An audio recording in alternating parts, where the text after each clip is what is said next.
Oil was trading, I think even in our last discussion, I said I was generally bearish on oil, even though everyone was saying, oh, it's $115, $120 a barrel. It's going to go to 150 to 200. And the key is this, is that everyone's thought process for why it was going to spike was that Russia's oil wasn't going to be bought and put on the market. So you had this reduction in oil, big reduction in oil that was on the open market. And the reality of it is I clearly knew from past experiences with Iran that they just sell their oil at a discount to China, to India, to other countries, and other countries are more than willing to take that oil. So you weren't really removing oil off of the open market. In addition, the Federal Reserve tightening, the ECB is tightening, everyone's tightening interest rates. What does that do to the economy? It slows the economy down. So if you have a global slowdown, OPEC just a few days ago was like, oh, we're going to cut 100,000 barrels of production. That means nothing when you have a global slowdown because you're taking millions of barrels of demand off the table. So I think that's the key, is to look at the economy, the economics of the situation, understand how oil's still going to get out there just at a discount anyways. And it just leads you to believe that I still think oil is going to go lower. You could be due for a bounce. In fact, if we look at the chart here, I always like to show my charts. You could see we actually did recently just hit this trend line, which again, you're seeing a bounce today. We're back to about $86.77. But I think this is just a bounce before we break this line. And I think you're headed into the mid 70s by year end. So I still think there's more downside. And again, it's going to coincide with seeing the economy in the US continue to signal recession potentially. And I think Europe's going that direction, maybe even worse than the US because of the natural gas crisis. And I think most of the world, I think China's already kind of there already due to what I'm hearing as well. Right. So, okay, thank you for showing the chart there on oil. I think there is, despite the price going lower, there's interest in oil. And I think that ties into what's going on in the energy markets, right? People hear about the energy crisis in Europe. They wonder, will that spread elsewhere? So do you see a way to play energy right now, or are we at that part where it's, too hyped up, there's too much attention? Yeah, so I mean, it's finally coming down into that, like that trend line we looked at. That would have been a quick trading opportunity where you go long for a week or two. But I think you have to just look at the economics of the situation and just be really, really careful.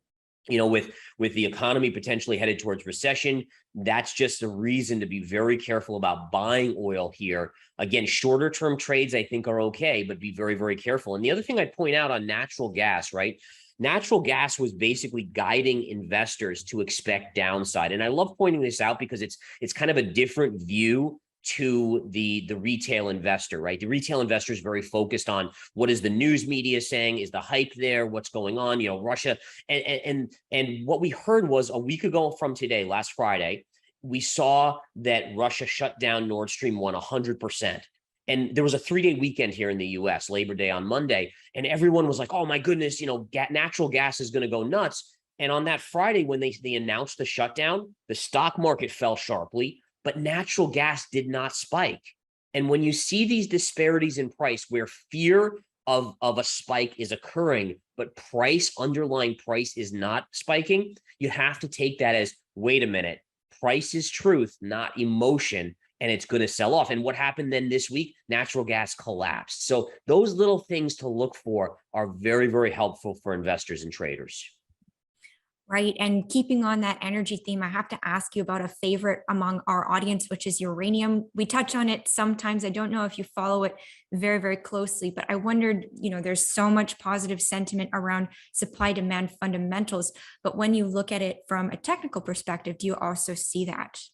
Yeah, so uranium's had an amazing move over the last 2 weeks. We're starting to hear about maybe some nuclear power options coming back. If we look at the chart, number one, I mean, this is just a beautiful thing, right? So you had this trend line here, and every time price hit it, come here, here, here, here, it was a buying opportunity. So here what we saw is this downsloping trend line, you broke out. So you've had a short-term breakout on uranium, and this is the URNM, so it's the uranium ETF.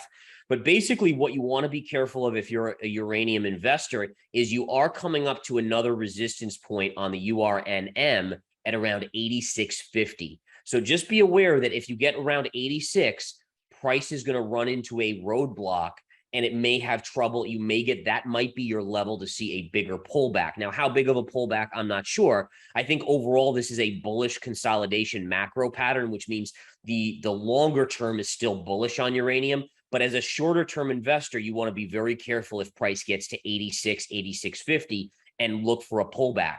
As an investor, for me, I wouldn't be a buyer here because it's already rallied too much with very little reward left. So I would look for it to hit that level, pull back and consolidate, and I'd be looking to buy that pullback. Okay, very helpful. Thanks for going over that as well. So we need to make sure that we look at gold. And I mentioned it's been, kind of a slow summer in the resource sector. I know that a lot of our audience is getting a little bit tired of hearing that gold has maintained its value. It's going to go up. You've told us, I think the last time we spoke, the latest kind of outlook for gold was 2,400, 2,500 within the next 12 months. So I want to check in with you on that, maybe hear from you on why we should still be believing in gold. Yeah, so very, very true. And the number one thing is I think by year end, my price target as of the beginning of the year was about 2,400. That's not going to happen this year. I think you might get back to 2,000 and a half, which would be that high, that triple top high. But the dollar strength has just taken a lot of energy out of the sales of gold, right? So when the dollar goes up, gold generally reacts and goes to the downside. The only thing I would point out, and this is a really cool point about gold, is gold has still been an amazing performer this year. Number one, if you looked at gold in terms of euros, it's having a great year. If you looked at it in terms of yen, it's having an awesome year. In terms of the dollar, not so great. But even then, the dollar's rallied 15% this year, and gold is only down about 4 or 5% for the year. So think about that. In a normal market, if someone told me the dollar was going to be up 15%, I would be like, okay, well, gold should be down 15% then. The fact that it's only down 4 to 5% tells you that it's actually doing its job and holding on to its value very, very well, especially when you compare it to the S&P or Bitcoin or anything else. So I think, again, you have to just say gold is doing its thing. If the dollar, and eventually the dollar will pull back dramatically, then gold will have its big epic move here. What I loved seeing is this sideways chop on the daily chart. This again is bullish consolidation, and eventually the probabilities dictate that this pattern eventually breaks to the upside. So again, it's not the sexy mover. We're not seeing those big moves in it, but in reality, it's actually been a very, very solid performer in spite of a really strong dollar.